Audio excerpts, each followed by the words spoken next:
past diplomats, government officials and partners joining us from here at the People Club Hotel, and also those joining us virtually. We appreciate you being here and giving us the opportunity to launch our research. This is a landmark event for us. We worked for 2 years on this project in depth, and I just would like to say that we're going to make use of Chatham House rules. So you're welcome to share your ideas and thinking in this format, as well as I just would like to know all protocols observed. So let me begin to just position. As you can see and know from the news, Africa stands at like a very challenging time. Geopolitics of energy is really a big topic and point of concern to everybody. And Africa has the opportunity to find its way and reshape the global order in a new way, to stand up and find its own agency to how we can approach energy on the continent, but also within the BRICS context. So, you know, what we typically see is that there's a critical window now to define Africa's own trajectory and not to just be a passive recipient of external decisions, and also for it to find its own way in being an architect of energy future in Africa. So, on that premise and the urgency of behind this, we are launching these 2 groundbreaking reports. So, hi everybody, my name is Dr. Deon Cloete from the Futures program at SAIIA, and we are really excited to share the 2 projects with our valued partners. We conducted this project with the African Energy Commission under the African Union, as well as the African Union Development Agency out in IPAD. We had our partner case study organization based in Egypt called Synergies International for Strategic Studies. And then I also just like to welcome our BRICS partners. So, thank you. Now, if you would just allow me the opportunity to just put a bit of a setting to the work that's been done. So the global energy transition is really important because there's important decisions to be made, both in Beijing or in ministries of Moscow, whether it's the decisions made in the global north and the importance of south-to-south cooperation. And what these decisions are, when and how these decisions are made, will influence how Africa's industrialization, especially green industrialization, unfolds on the continent. So, just about our futures program at SAIIA. We exist to exactly give this type of strategic foresight to understand how the future of energy will be unfolding and can be unfolded. Our aim is not to predict the future, but to anticipate and imagine the scenarios unfolding, but also to guide better decisions today in action. So, so our work today is really a months-long. Month-long work that we've conducted. So just, we've got our 2 presenters, and I will introduce them briefly, and then we'll have a panel discussion. So in terms of the BRICS work that was done, is that we really want to put forward a very practical pathway to understand the narratives and relationships unfolding on the conversations of energy transitions within BRICS, and what are the main narratives that are contested, as well as the opportunities for collaboration in the context of BRICS.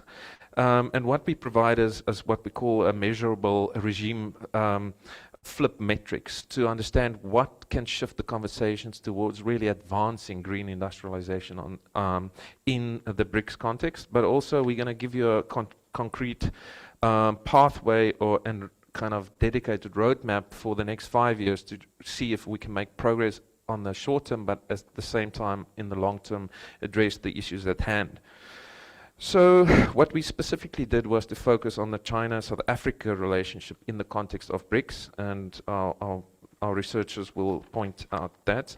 When it comes to our report on the African Union's role in advancing the green industrialization on the continent, the work really was about to understand how the African Union's role as a consulting and harmonizing body as a continental body on the African continent can facilitate new conversations and processes within its own ranks through the African Energy Commission or NIPAD and other bodies to see how we can create a framework for them making difficult decisions, whether it is the energy transition in Angola or whether what's happening in Egypt or South Africa, and to give an overarching framework of how to make decisions in these complex environments where there's competing national interests, global interests, and what could be done to help the African Union make better decisions in their consultation and harmonization of policy. Then I really hope in this online, in-person, hybrid format that you'll enjoy the conversation, and I hope you could leave and for government officials that see that there's a credible national regime framework, that you can understand how the structures within BRICS and AU function.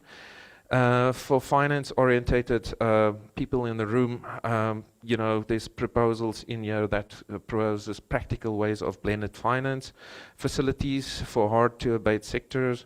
We also create a very practical pilot approach to understand how the draft Green Industrialisation framework we propose could be applied into bankable projects, and we really want to offer a pipeline for how the BRICS Energy Compass to facilitate new narratives and practices in the BRICS conversation could unfold. So, and we actually provide some form of measurement and accountability structures. With all that being said, I would just like to finish off before I introduce my colleague, is that I really think with this launch today, the contribution that we're making to the body of knowledge and in practice with our African agency is that Africa should find its own voice, and it should be heard, but also that we should take up the agency in terms of our interests and in to protect our own interest, at the same time forge new types of relationships so that we can make the transition work for everybody, so that it's just, that it's sovereign and investable. So it's now with my honor to invite Dr. Njeri Mwagiru, a senior researcher on the program that I worked with closely, to take forward the work on the BRICS Energy Compass, and she will introduce all the other speakers going forward. Thank you so much.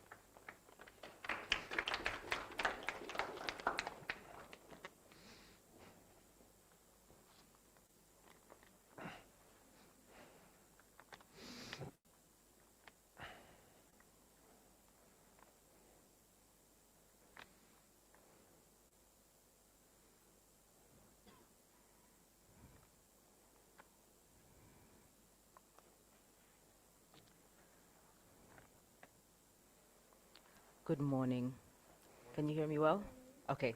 Hi, everyone. Thank you very much for attending this launch, and it's a real pleasure to be presenting on one of the reports alongside my colleague, and please allow me to stand on all protocols observed for the high-level delegates and dignitaries in the room. My few remarks will present on the research that we have been conducting over 18 months at the South African Institute of International Affairs, and I will present an overview of the key findings as well as the contributions that we hope this report is making, and highlight what we hope is the key recommendations and the compass axis, BRICS compass axis, that is a framework for decision makers. The research addresses a key policy and sociological gap. We found that conventional analysis on BRICS, energy and climate transitions and diplomacy tend to flatten the bloc into a single agenda or into a single approach, and mainly wrapped around the policy combinations. But we find that this misses the complexities where interests, competing interests, different timelines, different positions within the global environment, and different worldviews meet. So in exploring this ecosystem of BRICS energy transitions, BRICS energy and climate transitions, we found that it's primarily about strategic power negotiations, and that there is a large sense of contestation amongst the different members, as well as contestation with BRICS as a platform in the broader multilateral environment. So more than sustainability concerns, the research is showing that the transition in BRICS is driven by geostrategic considerations, and these tend to be shaped by economic primarily and technological imperatives. We've also found that in exploring the complexities around the BRICS climate and energy ecosystem, that there's a gray space, a sort of murky area of blurred boundaries where compromise exists, where we see ambitious climate rhetoric also meeting with continued fossil fuel expansion. And this was an interesting dynamic that we wanted to explore. The framework mainly contributes this understanding that BRICS is a complex ecosystem, and that in order for us to negotiate a climate and energy transitions, we need to approach it from this perspective. So the paper is structured in hopefully an easy to engage with manner. The first sections present on the context. This establishes why we think the expanded BRICS bloc is of particular importance when we consider climate and energy transitions, primarily because currently the BRICS bloc represents over half of global emissions and 60% of the world's population, and it also is an increasing emerging actor in the renewable energy clean technology space. Then the paper also explores what we call the narrative battle, and this is, as I mentioned, where we wanted to explore some of the complexities in the BRICS, across the BRICS platform, and how culturally grounded frames, recognizing that BRICS is a conglomeration of many different cultural contexts, how the different policy success factors may represent differently across these countries. And then the action framework is presented as the core of the report, and this is what my few remarks will present on mainly today, because also we want to encourage you to engage with the core content of the report. The report concludes with what we recommend as implementation pathways, and here we hope to offer a tactical roadmap for decision makers that decision makers can apply to understand how can they negotiate the BRICS environment, especially around climate and energy transitions. A quick note on the methodology: it was a participatory, futures-oriented methodology. It involved many stakeholders across the BRICS countries. We did strategic interviews with over 40 key experts and strategic advisors in the BRICS institutional policy and governance space. We also conducted innovation labs where we invited different perspectives to share their opinions and their viewpoints around transitional innovations, energy futures, but also the geopolitics around BRICS and the agendas there. And then we also applied specific methodologies to help us navigate these complexities and present them in a way that can be navigated easily by those that want to engage with the framework. So firstly, in terms of understanding the ecosystem, as mentioned, we wanted to highlight that BRICS is not one single entity, and we did this by applying an actor typology. So we looked at markets, the energy industrial nexus, policy and governance, society and culture, finance and investment, and we wanted to understand how this complex system interacts across the different BRICS member states. And what we found in looking at what are the implications for capital flow, where can we see incentives, where is production value chain centered, where are there gaps for development, where are the capital needs, but also the capital imperatives, that the different actors in BRICS perform and function in particular ways. Here we were interested in understanding how power in the ecosystem in terms of decision making is distributed. The typology that we developed identifies three main categories: what we call regime maintainers. These are the BRICS member states that are dominant enablers of the current fossil fuel industrial complex. We also found that within the BRICS membership, the core member states, there are the niche innovators. These are the countries, South Africa and Brazil in particular, who seem to be pushing for ways to address the gray space of negotiating the transition.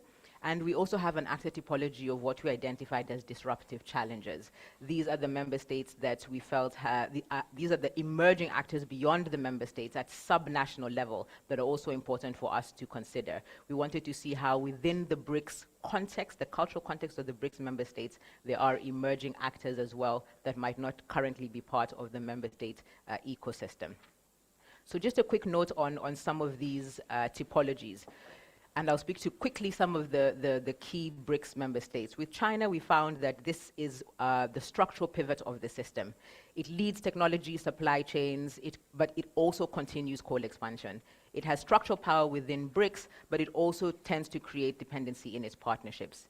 South Africa and Brazil, the normative entrepreneurs, the niche innovators, both frame action in justice and developmental terms, but when we actually look at what they're doing, we can question some of the credibility of their policy stances because domestic fuel dependence continues, and we found that Brazil has just recently joined OPEC, so as mentioned, there's that gray hybrid space of compromise specifically identified in these two member states.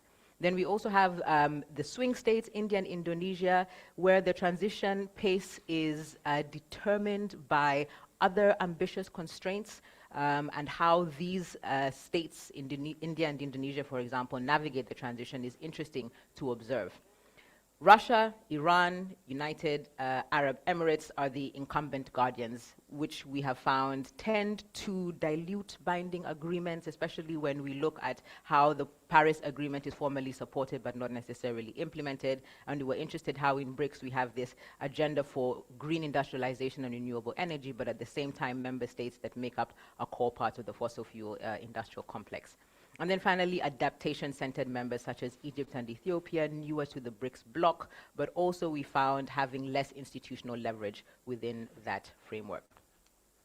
Can you change your view to just, because online it's exactly like this, if you can just change the views. I don't know how to change. Okay, don't worry. Okay, just some technical considerations for the online audience. Apologies if the presentation is not showing in presentation format. I'm not currently at liberty to change that. Okay, thank you. So as mentioned, this allowed us to understand the BRICS formation in terms of these key pillars of how they approach climate and energy transitions. That within the member states, there's the incumbent fossil fuel industrial complex. Also within BRICS, there's an emerging decentralized green regime, and somewhere in between, there's a gray space of just energy transitions, carbon markets, green hydrogen, and trying to manage the transition from the current regime to the new one. The research pulls on China and South Africa as key case study countries to help to understand some of these complexities in BRICS in a national member state context. And we chose these countries because, as mentioned, China plays a key role in BRICS and in the climate and energy transition, given its strong market position. And we've mentioned as it's part of the structural pivot actor typology. So it's currently the world's renewable energy leader, but at the same time, we found that it continues to deploy coal, and its role will really be around it decides to prioritize the energy transition and to prioritize its engagement in the energy transition across other BRICS member states. We were also very interested in South Africa because here again, we see those contradictions, a commitment to renewable energy, a commitment to a just transition, but at the same time, continued coal dependency, implementation gaps, a debt burden, and not the kind of environment that would realize the normative aspirations of South Africa. And we found that this tension is replicated in different cultural frames across each of the member states, that there's this aspiration, but there's this very real context and very real actions that tend to contradict those aspirations. So in introducing the BRICS-led model, we wanted to provide for decision makers, funders, experts, a way to navigate these complexities and paradoxes, especially around energy and climate. And we developed 5 pillars to guide thinking. Firstly is that we need to shift within the regime. If we're talking about climate and energy transitions, we need to shift towards distributed energy sovereignty. We found that currently the regime logic is that there's centralized generation controlled by state utilities and private corporations, and what we want to shift in, what the narrative, what the rhetoric, what the policies direct us towards is community-owned renewable systems, cooperatives, generation, energy as a commons and not as a commodity. So in seeing the BRICS transition, we would need to focus on a distributed energy sovereignty pillar. Also the circular industrial metabolism. This speaks to the current practice of linear extractive produce to dispose, production to waste model. And here we want to see a closed loop of material flows so that we see more of a circular economy approach, more regional beneficiation, and less waste, contributing to renewable energy and clean technology environments. The third pillar speaks to regenerative finance architecture, and our recommendations focus a lot on the climate finance. We found that specifically around mobilizing the transition, finance is a key informing critical factor for success. So in terms of the regenerative finance architecture, currently, as we know, it's denominated by market return, and it's very northern dominated if we think around BRICS as pushing a global south agenda. And within BRICS, the aspiration is to retain the value within the global south, and to use current approaches within the financial architecture, such as de-risking, to build out community projects and to build out niche areas within BRICS to allow for more financial independence and sovereignty. Then the polycentric climate governance speaks to the fact that if BRICS as a conglomerate of member state countries wants to realize a joint agenda of climate and energy transitions, they do need to collaborate in a way that allows for coordination without centralization or overburdening any particular member state, as we see currently in the case of China. The fifth pillar, which is the most important one and is linked to one of the key outcomes of the research, is the pluralistic knowledge systems. That in navigating these tensions, we have done some work to provide a blueprint to map out in more detail what the ecosystem looks like, but we encourage those that are working in BRICS, those that are interested in global south climate and energy transitions, to contribute to this growth of what the different contexts and the different member state countries are focused on, are prioritizing, and how these can meld together in a way that forwards and advances the overall BRICS agenda. To add legitimation to the framework, we also present governance principles for action. Here we're hoping that policymakers would be able to use some of the frameworks already established within the BRICS environment to push on the strategic pillars to advance climate and energy transitions. How are we doing on time? Okay. Let me quickly speak to the governance principles. As we all know, there's the CBDR principle, by BRICS, which is a key framework.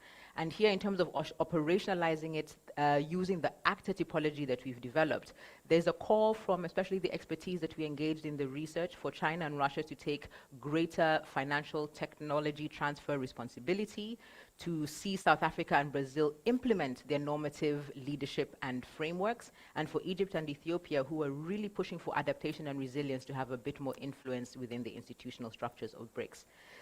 Subsidiarity with solidarity speaks to involving the community's local governance and subnational actors in the member state framing of how we engage with BRICS. Because as we know, we're dealing with member states within BRICS, but within these ecosystems, there are also local communities and actors that are contributing to the agenda within each of those contexts.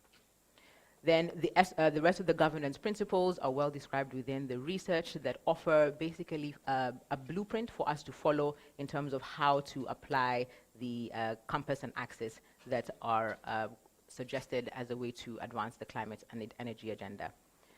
The key strategic imperatives, and this is towards the conclusion of my presentation on the report, is these are what we call as the key action points to drive the agenda of energy and climate transitions within BRICS. We've named these within the report as the battlefield. We find that this is where the main contestation sits. So in negotiating those paradoxes between the current incumbent regime and moving towards a renewable energy regime, this is the point where the BRICS member states seem to have the most contestation between each other, but also within a subnational level in terms of different actors contributing to these agendas. So in order to move forward, we do need to disrupt the fossil fuel regime. Continued fossil fuel investments, despite commitments, is something we're seeing across each of the member states, including South Africa and Brazil, who claim to have normative leadership and a just energy transition agenda. We also need to democratize technology access, and here this is not a new conversation point, specifically around how can China, in its dominant structural pivot role, also contribute to uplifting other member states so that they can play a role in value chains specifically. The reforming financial architecture, I've spoken to that as a key mobilizer of the agenda. and also building sub-national capacity, bringing in these different actors that can also contribute to adding pressure to the governance actors within the BRICS member states and how they position themselves in the climate and energy transition. And then finally, most importantly, is the narrative on transformation. Narrative sovereignty and the stories BRICS is telling about what it's doing. And we found that here there's a lot of work to be done because BRICS is positioned mainly in the narrative framework as in contestation to or as in response to the Bretton Woods or the current Washington consensus regime. Whereas BRICS is being encouraged to have its own narrative framework that's more of a standalone or offering an alternative in clear terms, not so much in response or in opposition, but as an alternative in its sovereign right. So towards building a distributed and energy sovereignty, towards a circular industrial metabolism, regenerative finance architecture, and polycentric climate governance, acknowledging that actors will operate differently across BRICS is an important point to consider. So the BRICS Knowledge Commons, as I mentioned, is a key outcome of this, and it's a concrete proposal to operationalize this framework, calling on different actors and experts interested in this area to help us think around how to navigate the different environments and contestations around priorities. It suggests that we can have fellowships where we build out some of this research. We've offered a very high-level framing. The report goes into some detail, but still very much within the macro context of the BRICS member states. And it would be helpful for us to have more information from experts working around specific themes, steel, iron, industrial prioritizations, for example. We are also wanting to work towards an open data platform where this information can be shared and easily accessible. We would like to continue convening through innovation labs, key thinkers, and to further the dialogues around how the BRICS contestations can be negotiated. And here our key concern is to contribute to a rapid response facility so that in the event of crisis or in shocks in the system, we can already have provided some frameworks or decision points that key decision makers within BRICS and stakeholders within BRICS can take action on. We hope to realize this through knowledge partnerships, and please speak to us after the presentation if you're interested. In concluding, the choice in our view is about negotiating that gray space. We understand that there are strong incumbent members within BRICS and there are pushes for the renewable energy, but the key to the successful transition will be how we negotiate that gray space and particularly how we leverage on the different actors in that gray space to push the agenda towards renewable energy and climate transition. We do see BRICS as a key actor here, and therefore a very important entity to understand with more detail, but also to support and to promote, especially from the perspective of the Global South. And my colleague Letitia Gentle will be speaking a little bit more about the African Union specifically as the context within the Global South. Thank you very much.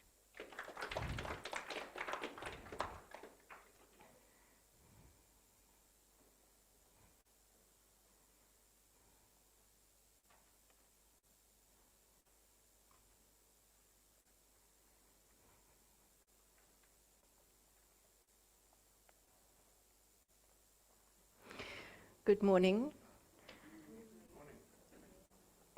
All protocols observed. So yeah, this is it's a very dense piece of work. It's quite a lot. It's content heavy, and we decided to introduce this research by using a new platform, namely Genially. So I'm going to take you through that. You are also welcome to engage with us on your own. This Genially document will obviously be available on the SAIIA internet as well. So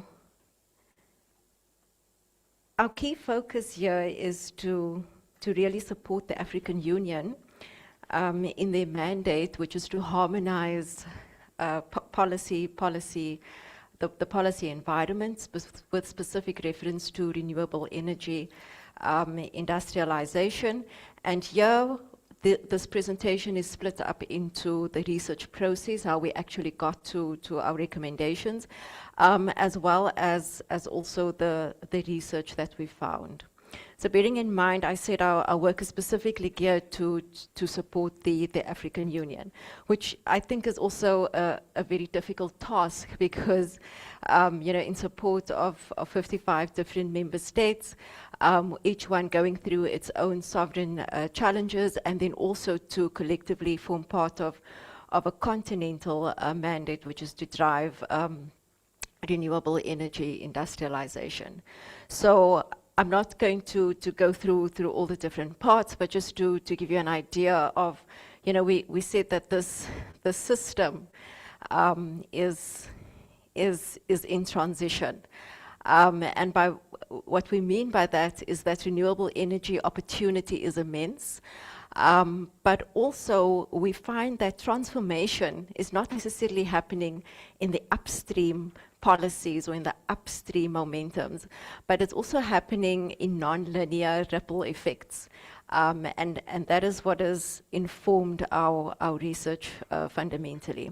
So in understanding this whole African Union green industrialization ecosystem, we try to map up what is the systemic architecture. Also, what are the dimensions? What are the rules, be it written or unwritten? And then we also looked at, the system is under strain. We can definitely see that. We've obviously, focused a lot on desktop literature, but we've also run futures workshops with the African Union in Addis Ababa, and we've also had a futures workshop in Egypt. Then we've developed this a model strategic framework for green industrialization, which is a framework to support the AU to achieve their objectives. And here we focus on systemic understanding and anticipatory governance, specifically energy democracy and access, transformative policy innovation, collaboration and inclusivity, self-reliance and sustainability, and learning and adaptation, and respect for people and planet. So you might be wondering, well, what is the purpose of another framework if we've got such a lot of policies already in place? But when you listen closely, or to people really, or countries driving their renewable energy industrialization, they speak about that things never really work out as planned, or it doesn't really work out as anticipated. And we see this framework as something that you can add on to what you've already got in place. Here we talk about being systems aware, as well as the biophysical grounding. So for example, the life cycle assessments of renewable energy technologies, such as the circular economy and recycling pilots, critical mineral supply chain mapping, is important for scaling to fully renewable energy industrialization. We also talk about the resource constraint transition planning, which is region-specific, focusing on deployment scenarios or decentralized low-tech renewables, and mainstreaming resource constraint planning with energy systems within planetary boundaries. We've also focused on local innovation and technology sovereignty. We find that lots of the innovations happen in the niche spaces, but then what happens to their detriment is that the niche innovations get absorbed into mainstream, and then it does not become a niche anymore. But here the focus should be on how does one enhance or create the space for these niche innovations to really take ground, and in so doing shift or move the current regime. Energy democracy and social equity is also quite a huge focus, where the focus is on community-owned renewable projects, inclusive financing, gender equity integration, as well as embedding community ownership in energy transitions. And this will need an economic paradigm shift, moving from resource-balanced economy frameworks or circular economy policies to fully embedding regenerative economic activities as the norm by 2063. We also speak about resilience and anticipatory governance, which takes the form of early warning systems, decentralization, adaptive policy cycles, and achieving fully adaptive anticipatory governance systems by 2030.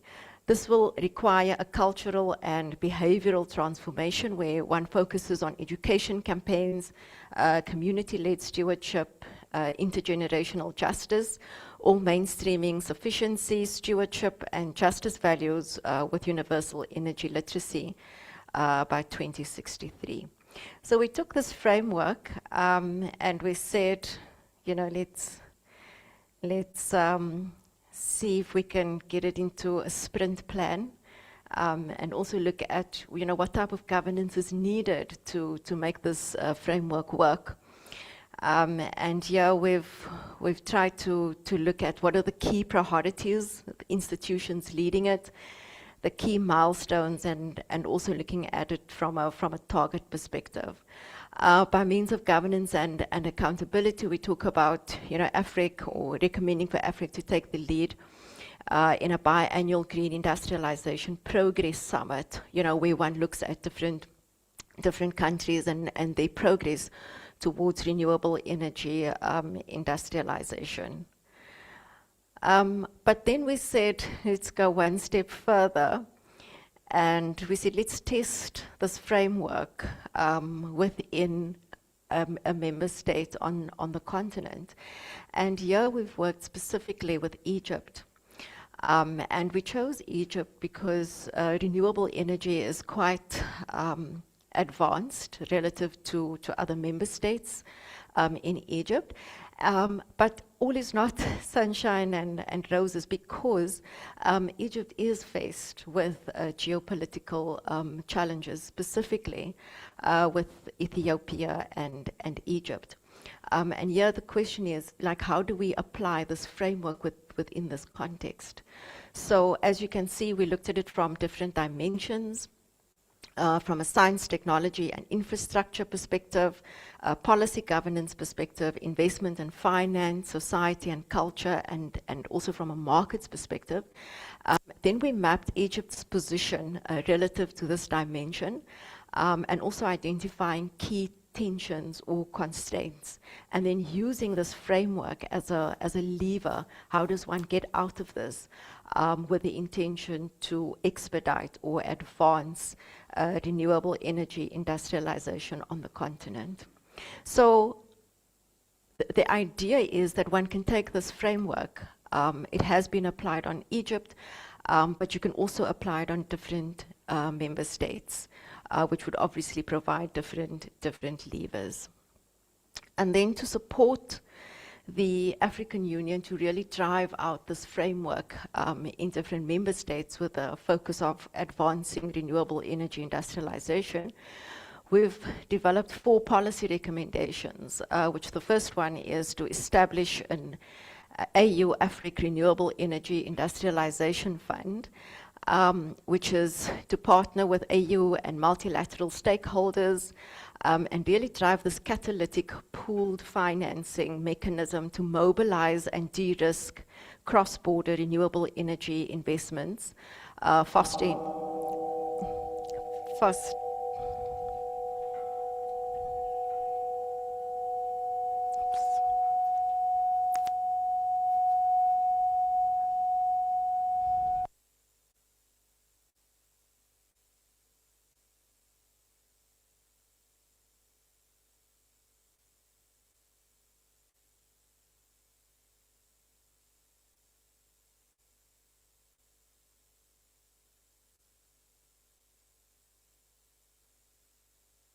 Okay, they've asked me to wait for a minute. Apologies for that. It seems we've got a bit of a technical issue.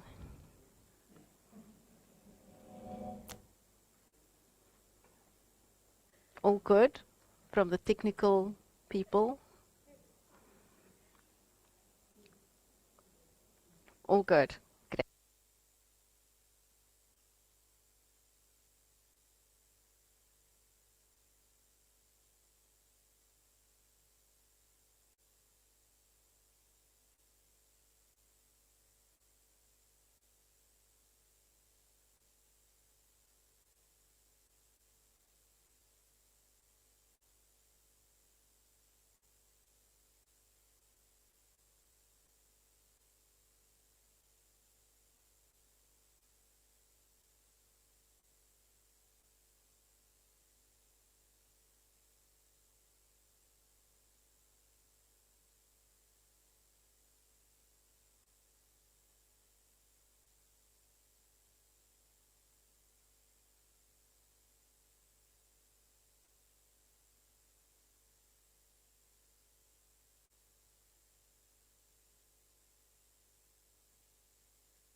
Okay. Okay, let's continue. So we also speak about African mineral sovereignty.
Get the panelists on.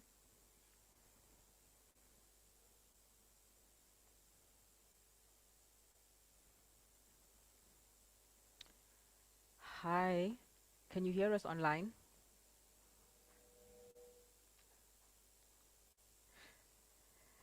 Allow me to call our first panelist who will be giving some reflections and comments on the BRICS report, Dr. Lauren Johnston. Hi, Lauren, are you online? And wonderful. Hello, good morning, We're everyone. not able to hear you. Let me just see if we can get some sound in the venue. Hello, can you hear me?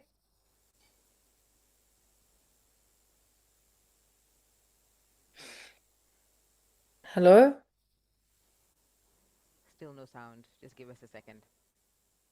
We can hear. Hello. Go ahead, Lauren. Okay, good morning, everyone, or good evening from Melbourne, Australia. I'm talking. Can anyone hear me? Hello? Can anyone hear me talking? Lauren, I can hear you.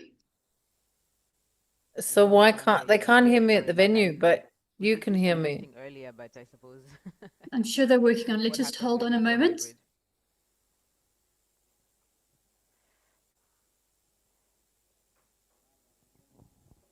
Lauren, please talk. Hello? Can you hear me now? Yes, we can hear you. Hello, good morning everyone and good evening from Melbourne, Australia. Okay, are we able to add a little volume so that we can hear her better?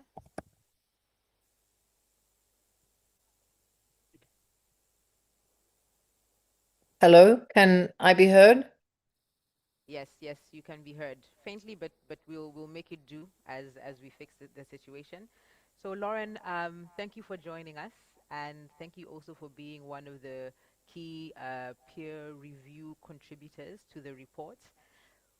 On the BRICS energy transitions, the research focuses on how this group of member states is increasingly influencing renewable energy and climate transitions, global clean energy markets, and technology flows.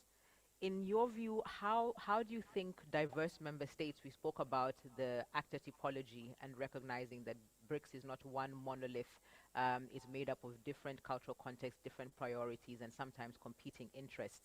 So how can these diverse member states best leverage their partnerships and their positions in BRICS, and particularly with reference to China, which we identified as the structural pivot and key actor within the BRICS formation? Yeah, thank you both for engaging me in the project and for a great question. Just as some background to the other listeners, I'm a China Africa expert and I have a PhD in economics from Beijing University. I was thinking while the two speakers were speaking, and it was noted that there's like Russia, UAE, and Iran on the one hand, and then you have sort of China on the other extreme. Brazil's probably somewhere in the middle. And obviously, renewables sort of globally, minus a few companies in Europe or elsewhere, is extremely dominated by Chinese firms and Chinese expertise. And I mean, it's sort of hard to predict how this incident's going on at the moment in the Strait of Hormuz and the fact that both UAE and Iran are being so impacted by that. But also so is China's access to oil. So one might expect the push into renewables to go into full bore now. Like if it wasn't like I know China still quite seriously dabbles in coal and so on, but their push into renewables is going to presumably dramatically intensify herein. And that's going to involve requiring access to minerals in places like South Africa and the broader SACU and, I guess SADC and EAC region, which in a BRICS context, is really, it's kind of the two ends. You've got Egypt, Ethiopia, and South Africa at the other. But if there's a way for the BRICS to integrate with the African Union agenda, and South Africa and Egypt and Ethiopia's nodes between the two, to capture that impetus of this blockage to oil supply and what that is going to do to China's interests. Just from what I follow on China Africa, I can see the China Africa push and the role of renewables minerals is much more important than even 2 months ago. So somehow there has to be a way to grasp the increasing importance of renewables minerals for that just energy transition. And perhaps there's a way to utilize, I mean, UAE is not in as strong a position today as it was a few months ago, but perhaps there's a way to set up even just a small tester fund where these resource rich countries that have these pots of US dollars can invest their dollars in other BRICS members who are seeking to engage this energy transition. So where they lose on a shift to renewables, they gain on being key investment partners in the energy transition. So, whether that would be done through the BRICS Bank or whether that could be a tester fund between UAE and South Africa, sort of within the BRICS. Like, can UAE help South Africa to fund development of its own mineral supply and in partnership with China access the correct. Maybe there's a way to trilateralize the resource energy money of those other very rich, resource rich BRICS countries. That was one idea that came to me as I was listening to the other speakers, perhaps to tap that. And I don't know how to maximize the agency of the moment of being the holders of these renewable energies. It's not easy to go from having resources to having processing, but there must be a way to tap it because it's a very one-off moment where there is that aspect of agency, perhaps. Thank you. Thank you so much, Lauren, for sharing some of your ideas and views around how the different BRICS member states can complement each other, the resource-rich in particular, and those that need financing for clean and renewable energy climate transitions.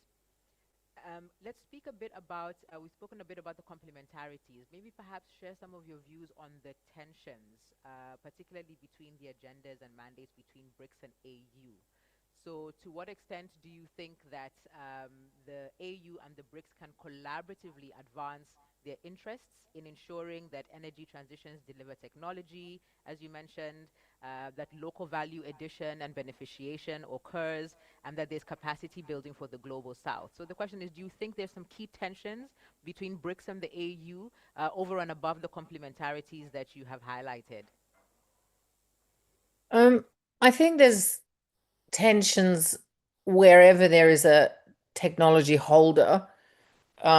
So any technology holder, whether that's the US, Japan, or China, or South Korea, obviously wants to optimize and hold on to their technology. They've invested a lot to get it, and they don't want to give it away.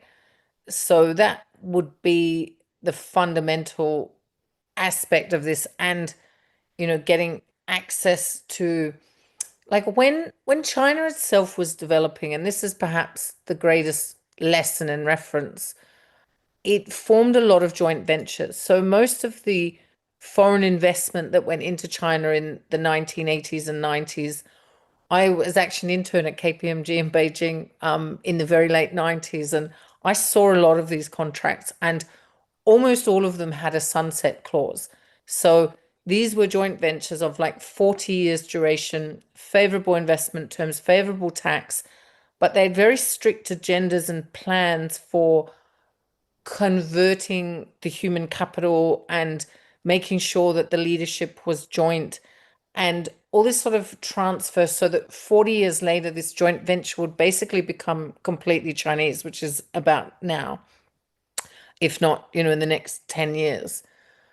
So perhaps there's a way. The thing is, it takes a lot of discipline and drive to do that. You can't just be like, we've got this joint venture now, now where's our part, sort of thing. It was a very driven model.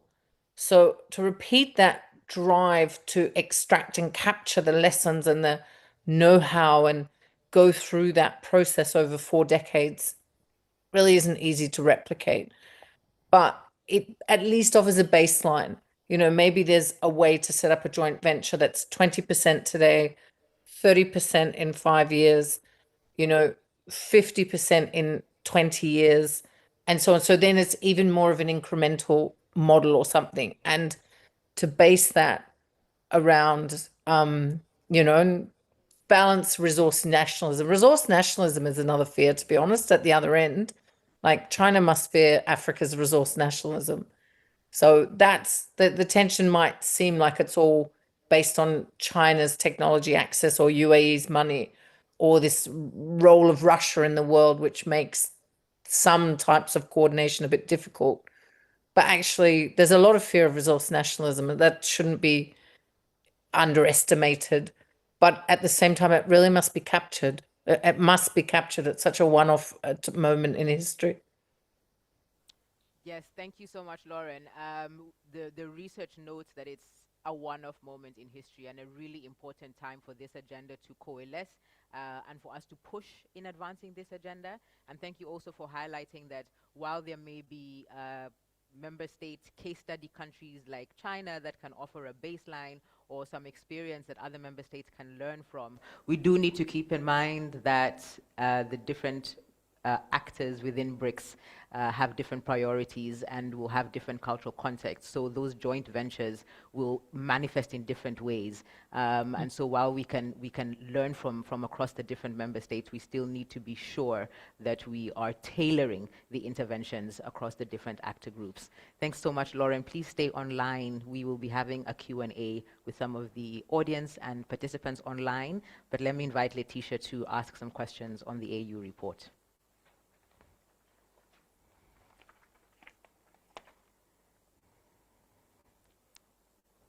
Very much, Njeri.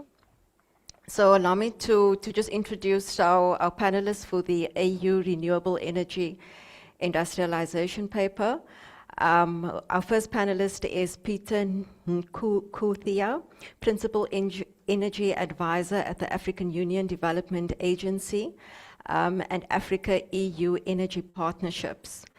And our second panelist for the section is Mr. Nixon Bukachi, Senior Policy Officer of African Energy Commission. So let's kick off with Peter.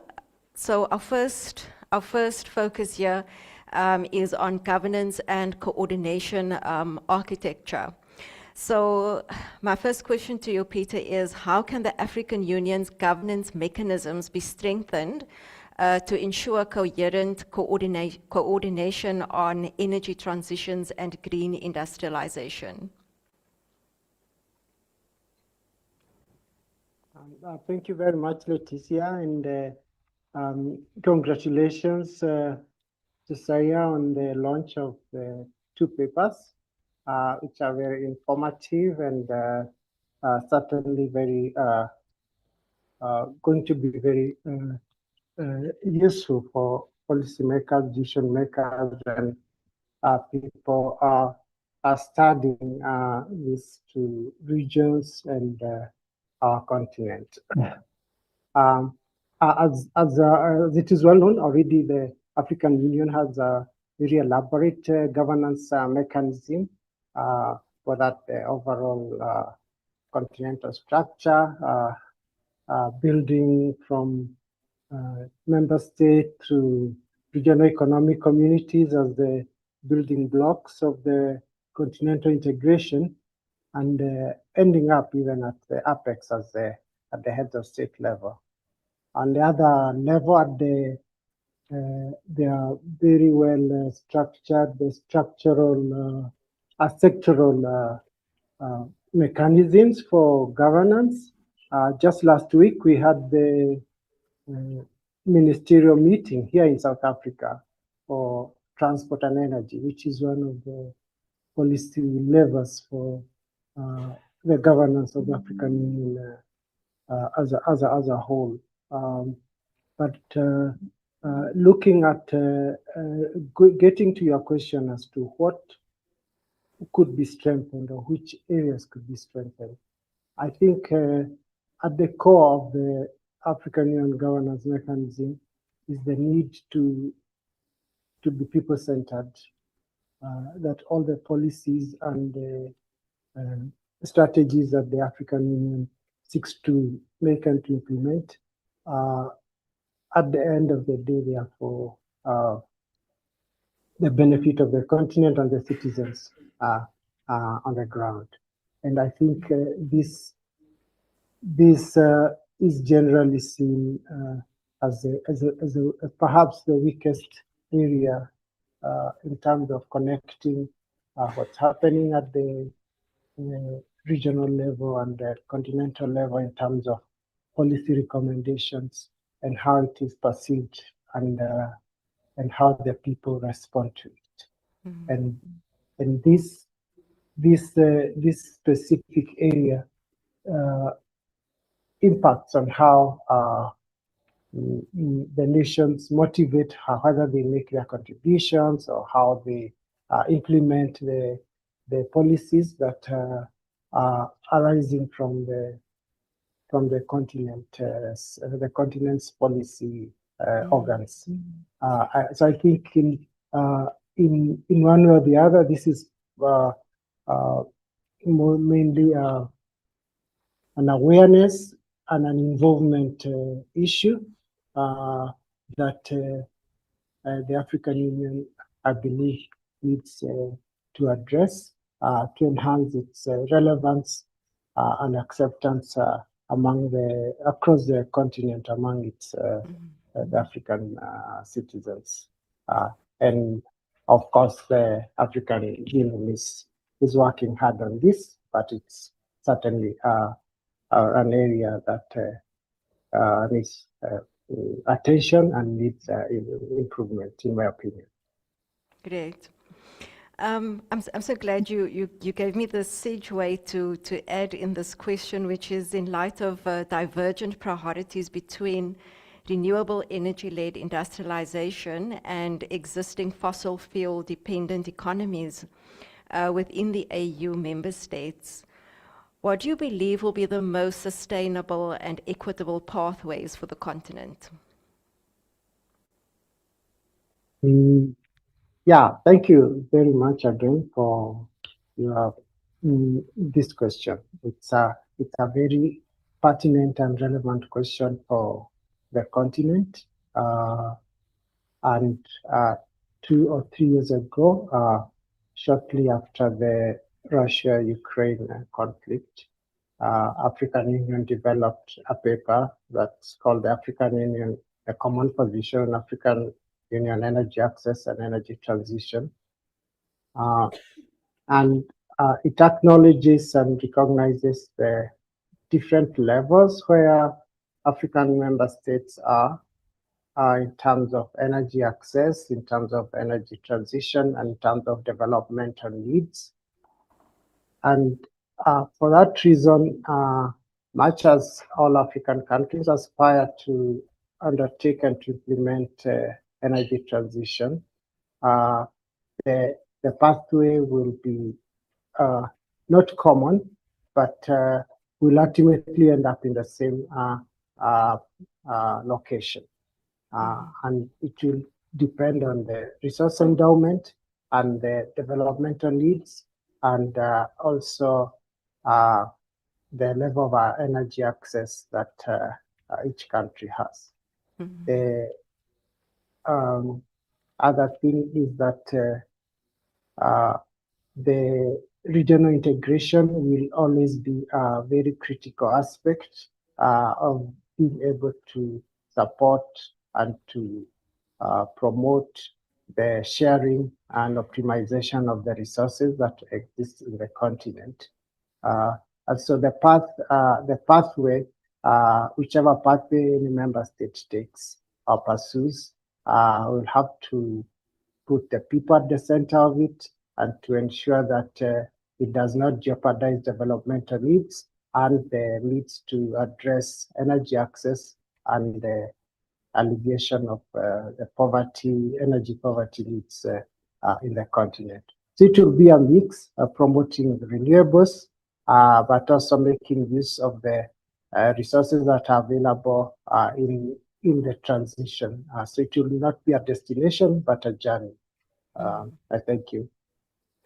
Thank you very much for that, Peter. I think we definitely confer with you in the research that there's not one linear path for member states or for the African Union, but there's multiple pathways.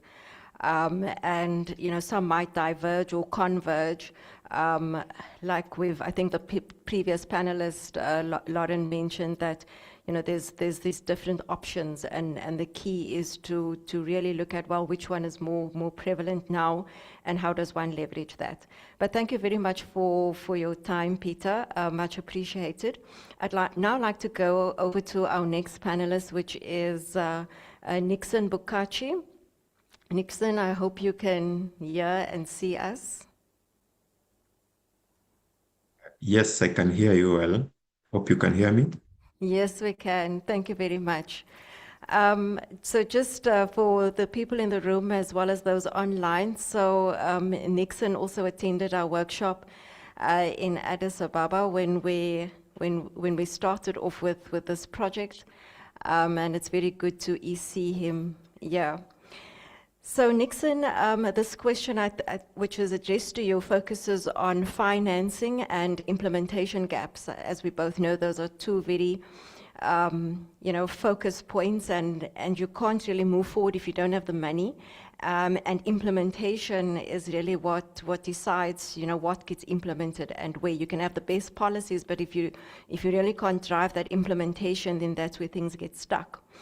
So my question to you is, both SAIIA reports emphasize the critical role of supportive governance mechanisms and transformative structural change. So what specific financing mechanisms and institutional reforms do you believe to be relevant to mobilize climate finance at the scale required for energy transitions and green industrialization in Africa, and what are the key multilateral forums to really promote that? Thank you, and thanks for the question. Allow me to join the other speakers to congratulate the Institute for convening this platform, and definitely for the very rich knowledge products they have produced on policy. And we believe that these documents will go a long way in complementing the work that we do at the African Union and also at the member state level. Allow me to borrow from what Peter has already mentioned, first by emphasizing on the point of people-centered transition, and that being central to the overall energy transition agenda for the African Union, looking at how we are able to leverage, of course, on the natural resources in the continent, the human capital, the critical minerals, and also the renewable energy resources to drive a socioeconomic transformation. It is true that despite us looking at it as a socioeconomic development imperative, the issue of financing remains a major challenge because only maybe 2%, around $60 billion have been able to flow into the continent over the last decade on renewable energy related investments. So basically giving a pointer to what we have in terms of resources for the energy transition. So looking at it, in addition to what our leaders have been pushing for, which is the reforming of the global financial architecture to, of course, relook at how the African continent is viewed in terms of financing, I do believe that we need to focus more or shift our focus from the international public funds that we have been relying on greatly towards a blended financing approach in the continent, where we are able to not only get money from our own governments internally, but also leverage on private capital to invest into the transition agenda.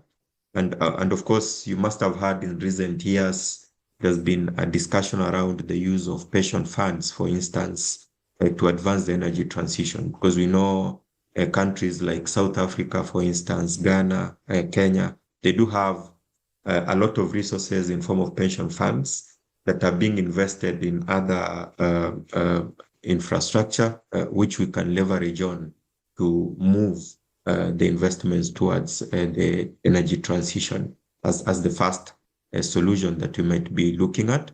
And then the second item would be scaling up the use of green bonds. And we have seen a lot of sustainability-linked loans over also the last decade, and people looking at how we can be able to leverage on voluntary carbon markets, including Article 6, to mobilize additional funding for the energy transition. As you may notice, there have been quite a number of bonds, green bonds, that have been run by governments in Africa, It's estimated that we have been able to raise around $10 billion over 10 years. But then how can we be able to scale this up? Look at the use of the sustainability bonds and the existing financial mechanisms to be able to finance the aspects of energy transition, and also strengthening our financial institutions within the continent, and also leveraging on regional initiatives such as the Alliance for Green Infrastructure in Africa to be able to ramp up investments into the energy transition agenda. But for us to be able to achieve this, it means we need to progressively undertake institutional reforms with a view of lowering risk perception and also address the issue of fragmented regulatory frameworks within the continent. And it's for this reason that you'd hear a lot from the discussions on African Union, issues of the African single electricity market, for instance, for the electricity sector, the aspect of the African free trade area, trying to reform and having uniform regulatory frameworks across in the different countries to encourage transparency and also create a predictable investment environment that would allow people to come in and put more resources into the energy transition agenda. Thank you. Over to you.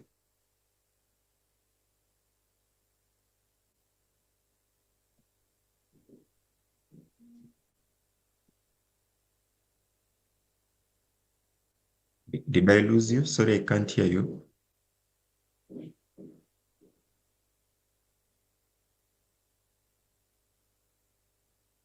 Can you hear me now? Yes, I can hear you now.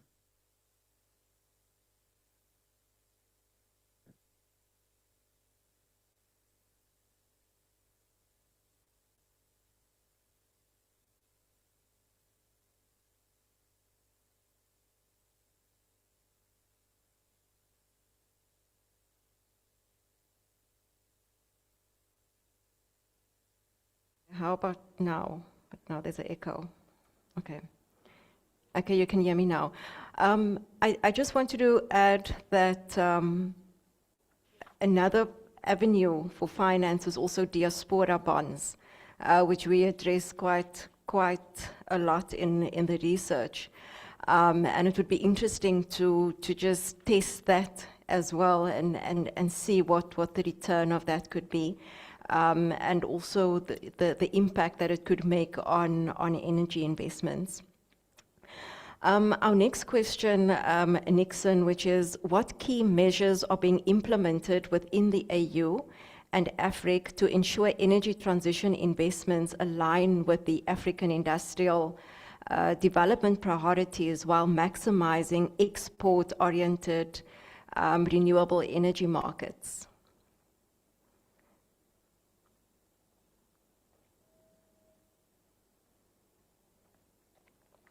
Thank you for the question. The African Union has been implementing several measures to support energy transition investment.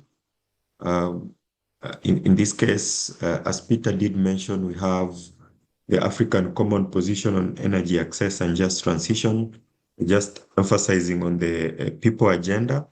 But also through this African Common Position, we've been able to develop what we are calling the African Energy Transition Strategy and Action Plan that has identified 6 pillars to support the transition agenda, one of which being how we can be able to build our capacity, so human capacity within the continent, and also support the aspect to do with the local content, which aims to build the African capacity on renewable energy technologies with a view of localizing the manufacturing of the technologies themselves, first not just for export as it were, but also to support the transition in the continent itself.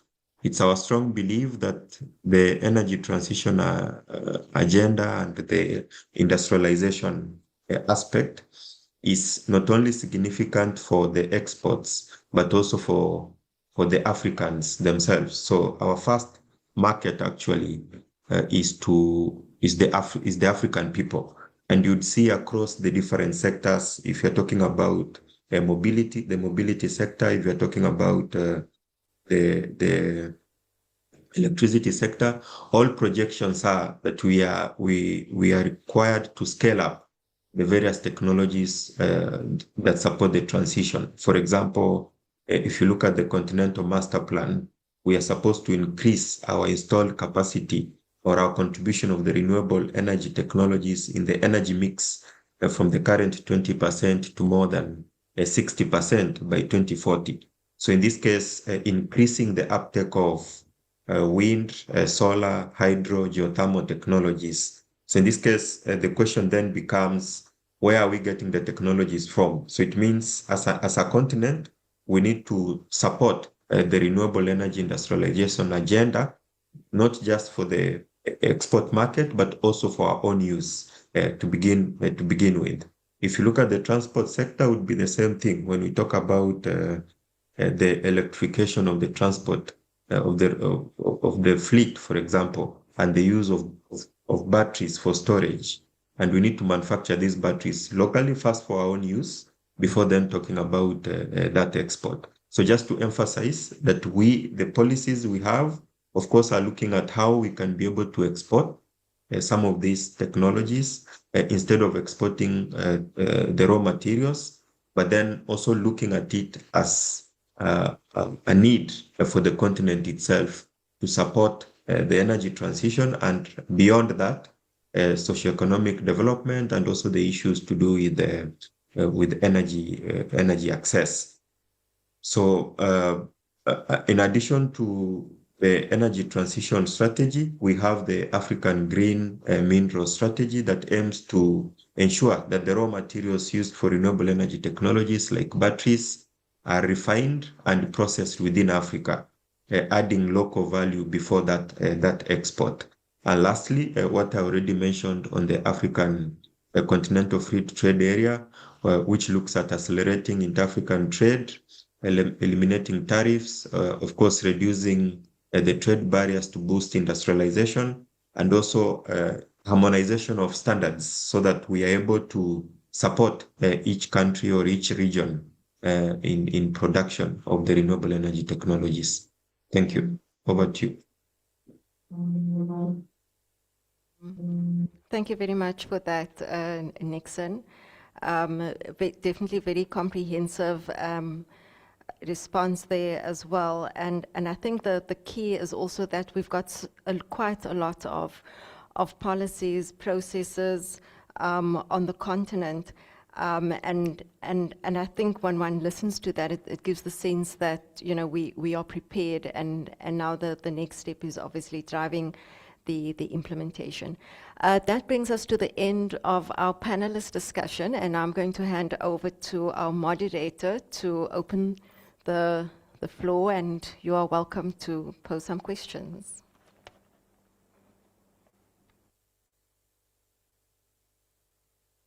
Right.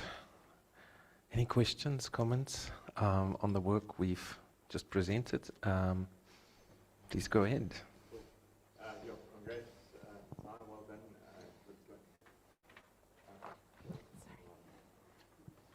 Cool.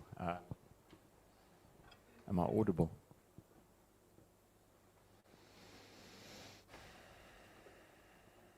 Hello?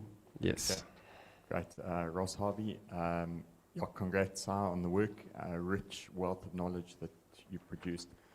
My question is very simple. During your conversations with focus group stakeholders, on the question of hydropower as a renewable, was that quite contested in terms of classification given climate change, increasing drought, etc.? And was there any kind of movement towards reducing reliance on that component of what's maybe currently considered renewable but may not be in the future? Thank you.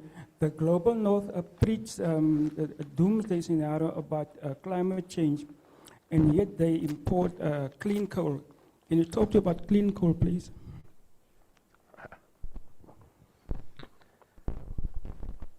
Right, thank you. Any other questions here in the room? We'll also be able to reach out to our online participants for questions. I'm sure they're trying to monitor that inbox. Let me try and first just address the question of hydro. We specifically focused on what we kind of green industrialization. What we meant by that was renewable energy-led industrialization, meaning from our point of view, solar and wind. We obviously did explore some of the other areas, but the main point was to focus on the areas of movement at the moment, low cost effectiveness, and ability to scale renewables at the pace required. The idea and the commitments even in the G20 was to triple renewables by 2030, I think. So the question is how we can get there in 4 years' time. So maybe some of my panelists would just like to add on that, if there is something. Yeah. Thank you very much for that question, Ra. So, yeah, I want to just answer that in a very practical way. So we went to Addis Ababa, and we've obviously convened African Union colleagues, and the intention was to invite our Egyptian colleagues to the same venue. Geopolitically, that was impossible to arrange. It sounds like a very simple thing, but that's the nature that we work with. So now your question is around hydropower as a renewable source of energy. So I think Ethiopia, focused with their communities. They built this dam. They can create their own hydropower. That should be a great renewable energy source for those neighboring countries, but it is not. So my response to that is, as the African Union, there's such a lot of resources that one can use. The challenge or the issue is that we need to find a way to work together, and I say that very nicely. So I think for me that is one of the key issues. There's definitely a focus on renewable energy, but I also need to say that there's also a strong focus, especially with North African countries, which is, but we do have fossil fuels, and we're not just going to leave it underground. And I was very glad for when Peter brought out this whole divergence of policies, and there's not one pathway. So one has to look within this very rich context. How do you then advance renewable energy industrialization? There's not one answer, but it will be a tapestry of different policies that become connected. Okay. On the question about clean coal, that's a very contested topic, as you know, also a very complex topic. We didn't directly explore that, but what I could say in just a broader context is there is the base load discussion and contestation or debate. And in the context of Africa, the type of technological transfer and access to these type of clean coal technologies is probably similar to the challenges we face on the renewable side. And the question is, if we want to scale clean coal, how fast can we do that? And which one would be the lowest cost? And at what scale can we do it? Because 600 million people in Africa doesn't have energy. So the question is really, what is going to be the type of mix that will do the job as fast as possible? Because marginalization of people without electricity, they can't contribute meaningfully to the global community and economy, and suffer from socioeconomic challenges that are vast and very challenging. So from that point of view, it's just clean coal probably got a role to play, but from our point of view, renewables is the lowest cost and fastest way to achieve energy access in Africa. Yeah, maybe just to add to that, so clean coal would be competing with renewable energy technologies. So I think I've heard yesterday that your batteries can, expand renewable energy, the utilization of the energy that you keep. So, the battery technologies that have advanced to such a point where you've got better use of renewable energies. And that in itself places clean coal in a very disadvantaged position. So it's difficult to answer the question on clean coal per se in isolation, but when one looks at it within the different context, then other options look a bit more appealing. And perhaps to build on the different contexts and looking at the issue of clean coal within the BRICS conversation, it would fit within that framing of the gray space, the hybrid space, where we're seeing both a continuation of the incumbent fossil fuel industrial complex in new ways, but as Letitia has mentioned, also pushing against the emerging green regime as well. So we see coal as that hybrid space that we do need to negotiate. As Deon mentioned, it's very contested and it's culturally specific. But yes, that's a good question. Thank you. Sorry, can you hear me? Sorry, Lindsay. I'm from the South African Mineral and Energy Resources Law Institute at the University of Cape Town. My question is around the climate knowledge commons. I would like a little bit more clarification on who you envisage to be the contributors or contributing institutions or to this knowledge commons. I'm not particularly clear. That's for you. Hi, everybody. I am Jada Kemp, and I'm a researcher at Parliament. And I think I would just like your opinion on coal-dependent communities in South Africa. From my point of view, there are many, obviously, just to name one, Mpumalanga, being a very heavy coal-dependent community. So from the government's point of view, what can be done to protect these coal-dependent communities in the transition? Yeah. Okay. Just a quick remark on time. We would like to respect your time, but we can also want to accommodate all the questions while you are here. So for those that really need to leave and want to leave, feel free to do so, even online. But we want to give everybody opportunity because that's the real goal for us to dialogue and share the moment together on talking about these important issues. And then my colleague is going to close things out. He's burning to also wrap things up, but let's give everybody opportunity to just ask questions and comments. So let's write down your question or comment as well so that we can respond decently.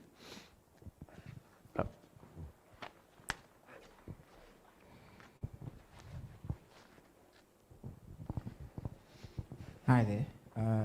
Thanks for the presentation. My question's around the financing of renewable and sustainable solutions. Who should the onus be upon? Because largely, for instance, in South Africa, Nedbank is a leading bank of green projects. A lot of private players, such as the likes of Mulilo, are funding a lot of renewable projects, wind, solar in South Africa. Should it be the development banks in South Africa, and should they be coordinating and to build these large-scale infrastructure projects? What sort of funding solutions? Is it bonds, green bonds? How do we make plans for these? Okay, let's try and answer that first. So let me take the question on the BRICS knowledge commons. Thank you very much for that. So in terms of entities, we're looking at academic institutions, we're looking at research bodies, think tanks. We also want to involve policymakers.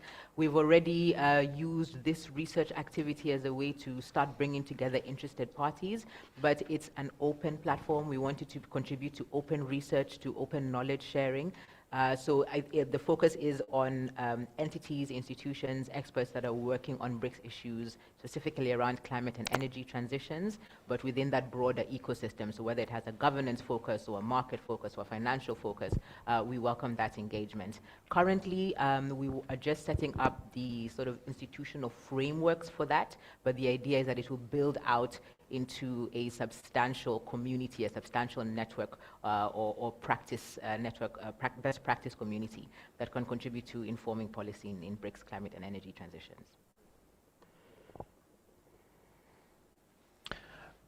Then on the question about coal-dependent communities and the just transition, again, a very difficult and complex topic to address. There's both a need for people to not suffer from the vast amounts of air pollution that a coal plant might produce, or just the open coal mine communities that suffer from that.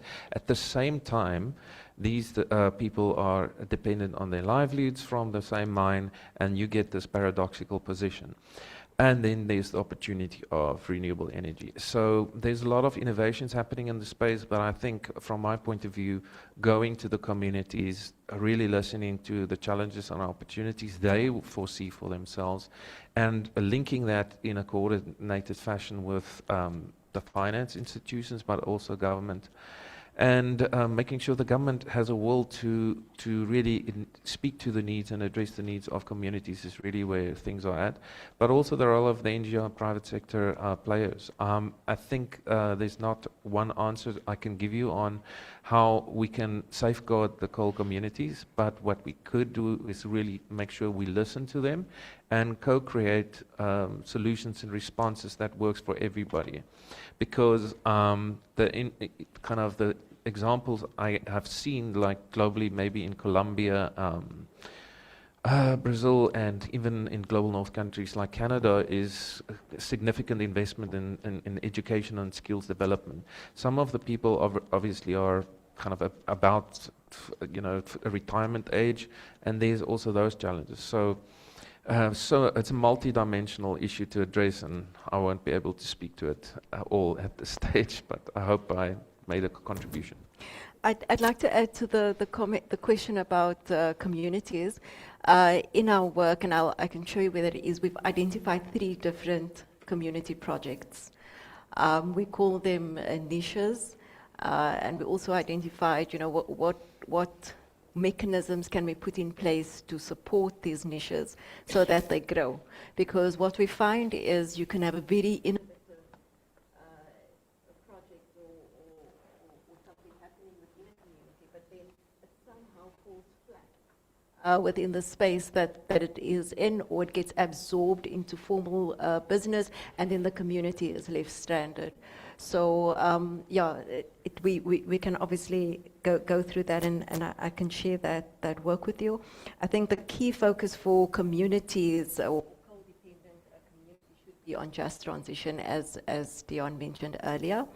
The issue of finance, I think one has to look at who are the losers and who are the winners in our current finance architecture.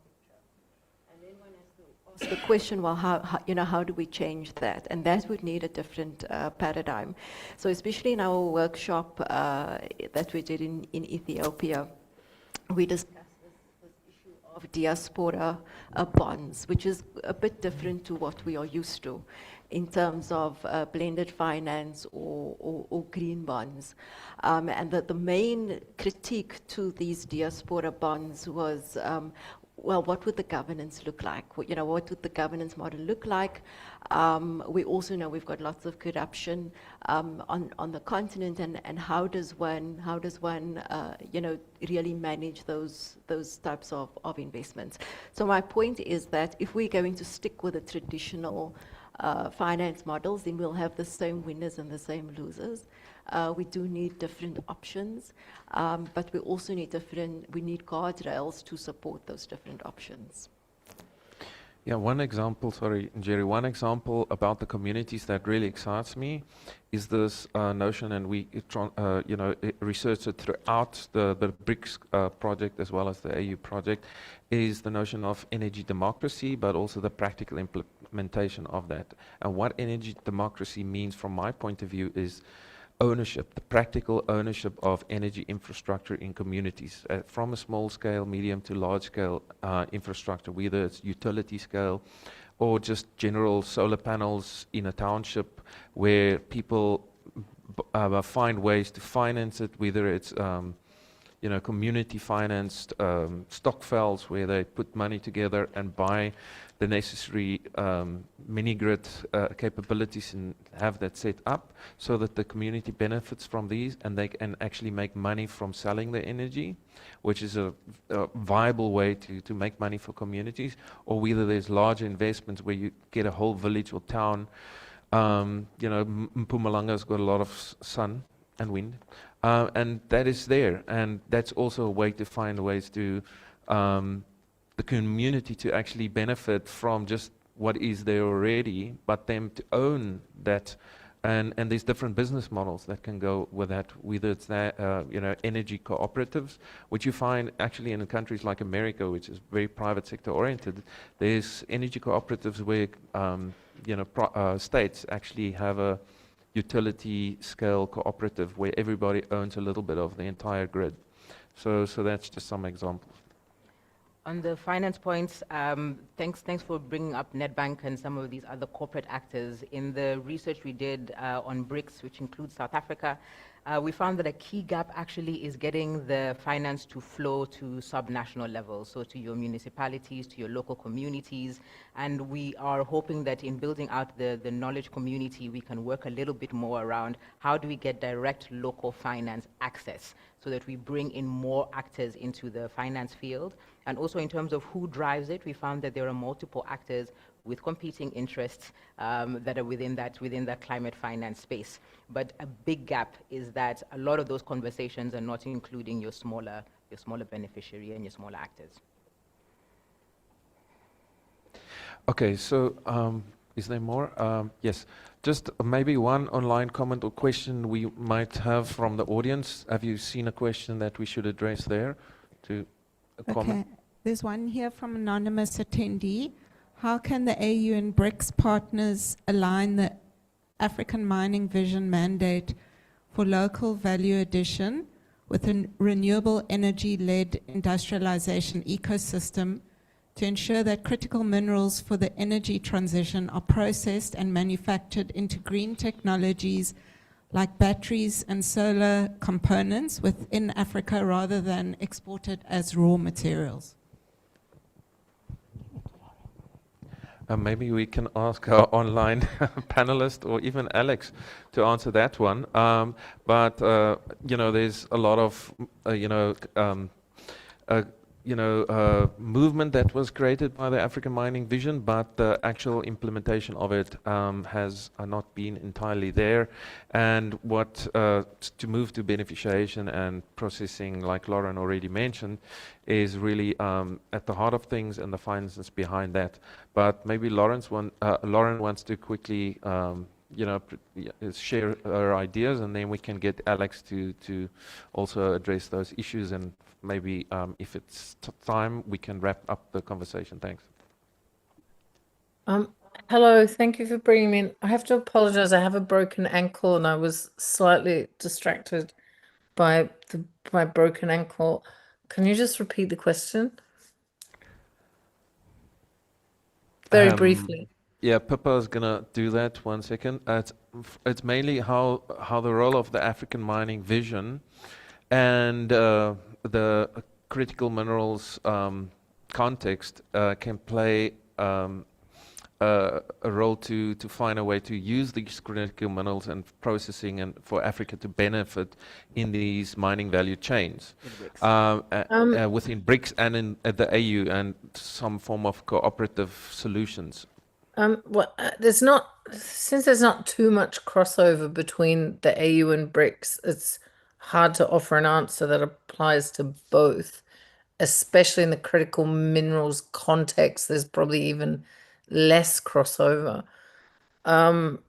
So perhaps there are ways to draw lessons from, I don't know, probably Tanzania and Zimbabwe. So on the one hand, Zimbabwe has extremely deep ties with China that may not be sought after by other countries on the continent or in the BRICS. However, they have managed recently to export Africa's first ever semi-processed lithium exports. So they basically imposed a ban on export of raw lithium. And China and its investors that are already established there responded favorably to that. I don't know what the trajectory is, and I don't know what the plan is. Zimbabwe is unusually well positioned in terms of the complete. I once heard somebody say the only two countries in the world that have an almost complete set of minerals to build a battery are Australia and Zimbabwe. And so Zimbabwe seems to be, for better or for worse, it seems to be playing a slight industrial upgrade agenda with China relatively well. And with less deep ties to China, I would say Tanzania is perhaps moving in an equivalent direction, if a bit more slowly and without the same intensity. So I don't think there are any specifically obvious ways BRICS and AU overlap in Africa in critical minerals, because they're mostly not in the few African countries that are part of BRICS. But whatever Zimbabwe is doing, and I appreciate it's an outlier example, but maybe there are still lessons to learn, and then to perhaps anchor those lessons into something more replicable where they also apply in the Tanzania case.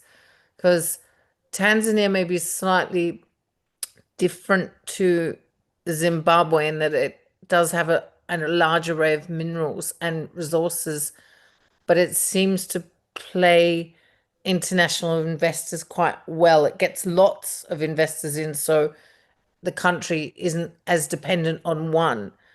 So maybe there's a way to foster lessons from those two examples, but especially what's happening in an industrial upgrade sense in Zimbabwe.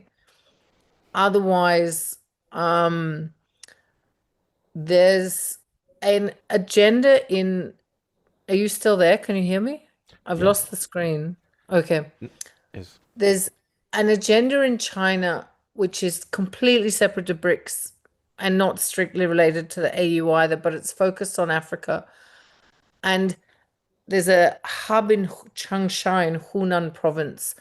And Hunan province is not only the home of Mao Zedong and a lot of Communist Party history, but it's the home of a lot of minerals processing.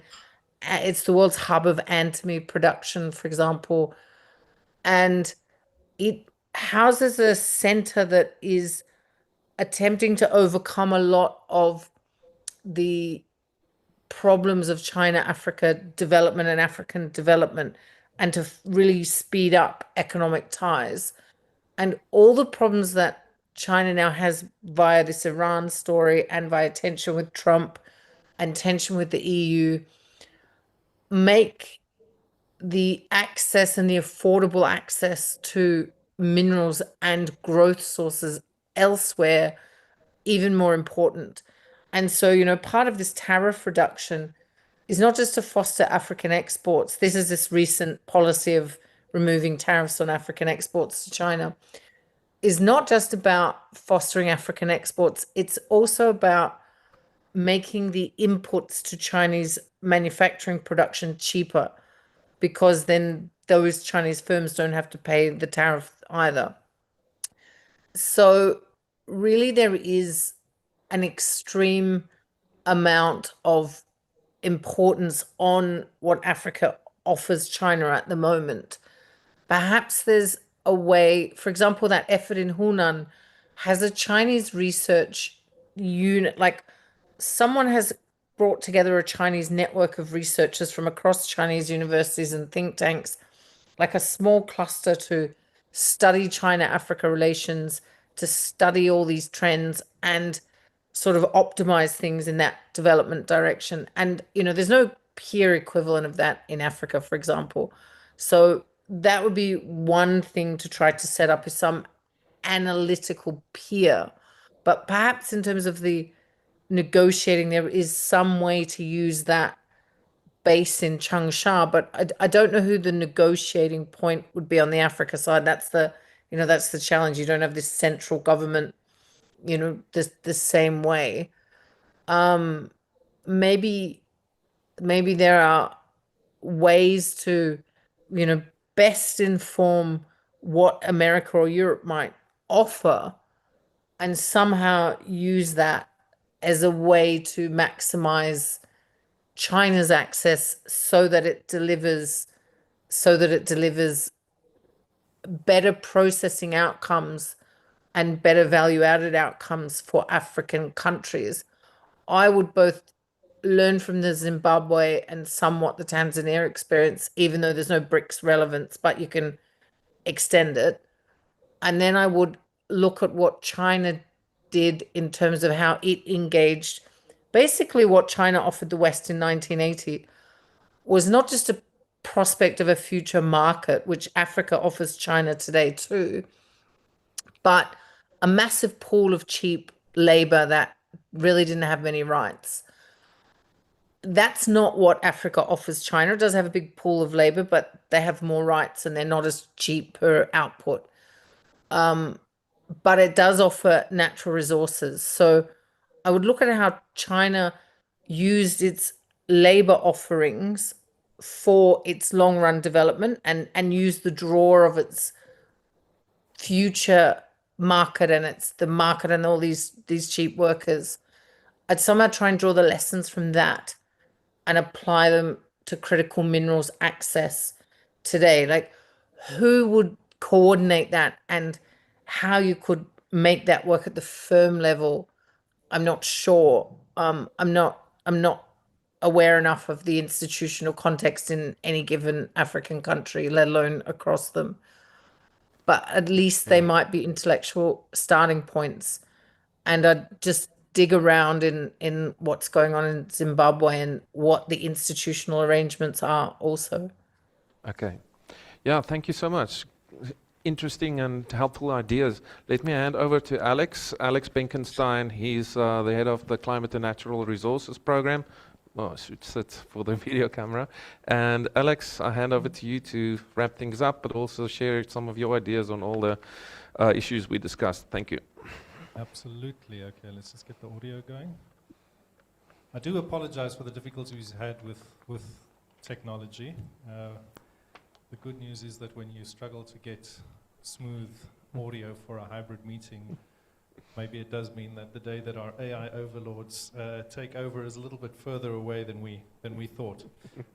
As you've heard from Lauren, I think that final question could be a whole day of discussion by itself. I think she's given some good framings around where that may go. The question was framed specifically in the context of BRICS and the AU.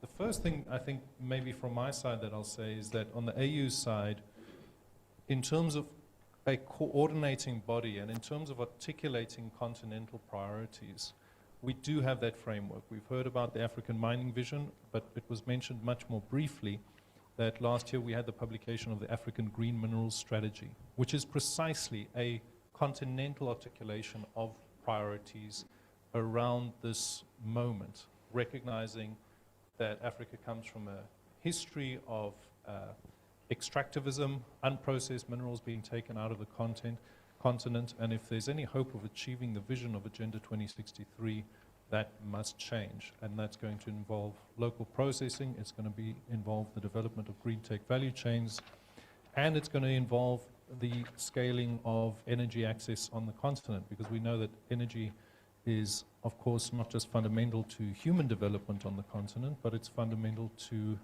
industrialization.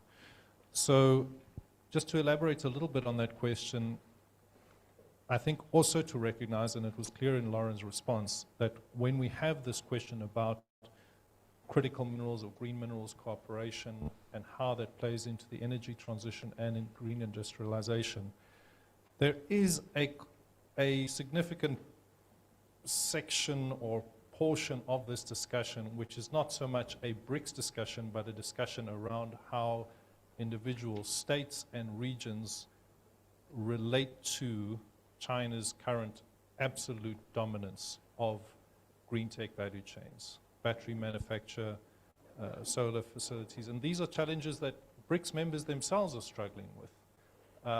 If you think about Brazil's strategy around promoting local e-vehicle manufacture, if you think about Indonesia's experience in terms of that relationship with China around minerals processing and the different steps they've taken.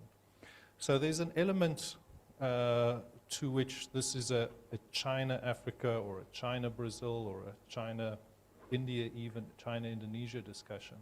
But then I think it's about using the structures, processes, platforms, the bridges, both in the private sector, in the academic, the think tank community, to ask ourselves what are the unique opportunities then to facilitate that dialogue, to support technology transfer that comes from that BRICS participation. When we talk about the AU, it is going to be largely coordinating, articulating priorities, and creating that forum. But when it comes to the actual deals, we have seen this play out in a bilateral fashion. The relationship between China and Zimbabwe that Lauren mentioned, the debate around a partnership between the DRC and Zambia, and various regional players, the US of course being very dominant there. I think the thing I would say to that question before I jump into a few remarks on closing is that there is this unique moment of leverage. Africa has what the world wants. At the moment, a big part of that story is critical minerals. If our continent, if our leaders, if the communities that we form part of play our cards right, we can use this moment of leverage to advance our own priorities. China has certain strategic priorities in its relationship with the continent. The same for the US, the same for Europe, the same for any external partners, including our BRICS partners. We need to be clear-eyed and assertive around our own priorities and establish partnerships that have real shared benefits. And there are concrete opportunities around that. So I'm not going to spend too much time on the notes I made that speak, I think, broadly to this discussion. We've had a really rich discussion. Let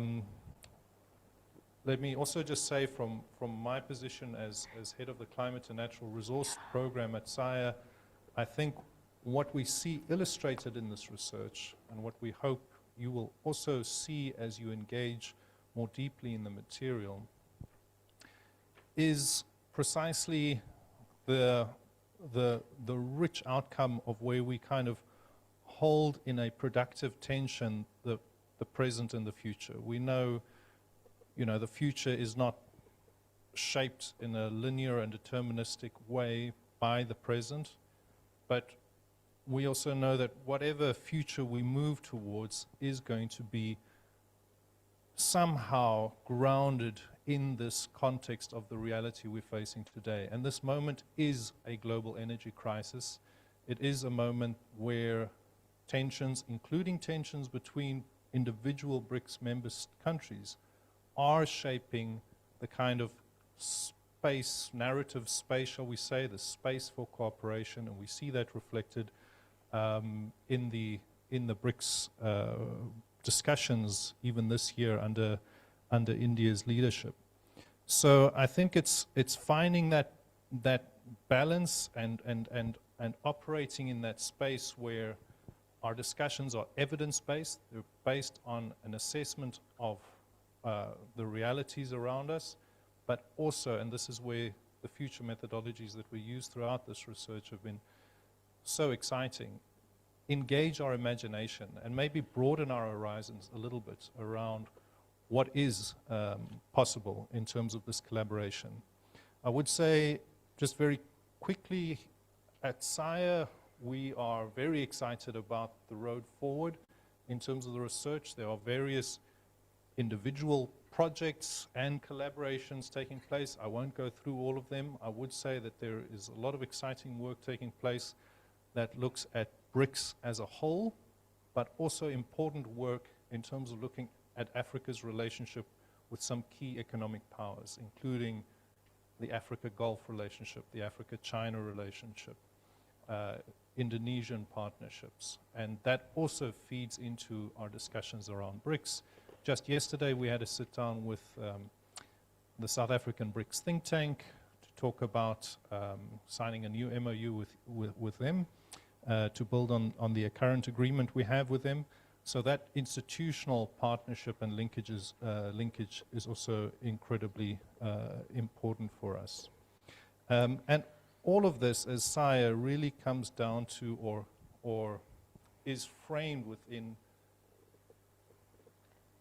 asking ourselves how we can support in a pragmatic way the ambitions of the continent. I think Deon mentioned that continental voice, continental agency. We have these policy frameworks. We know that implementation is a challenge. Time is short. We're moving towards that 2030 deadline. In the longer term, there's a vision for 2063. We need to move in a concrete way towards that. So I think that point bears emphasis, is that SAIIA engages in these topics with a continual and ongoing focus on the continent's priorities and advancing the continent's agency within this very fraught and complex global system. And that is what informs our BRICS work, informs our China-Africa work, it informs the various pillars of our work, which I am not at all able to present to you, but I really do want to encourage you, if you are not familiar with SAIIA's website, please do engage there. There's really wonderful material there to engage with. Please do reach out to SAIIA's staff. We are always open to a conversation and collaboration. There's a whole field of work on green minerals, critical minerals, where we're working with the African Union, and a lot to discuss. So really it's an invitation to reach out to you. I just want to close with a thank you to Pippa in the back, who's always helped so much on the administrative side and supports both our teams within the Institute. And then also a big thank you to my fellow researchers, my fellow program head, Deon, and for our respondents today who participated. Thank you all for those who could make it, for the in-person attendance, also our virtual attendance. And for those who are in the room, I do invite you for a coffee and a light lunch. Thank you so much.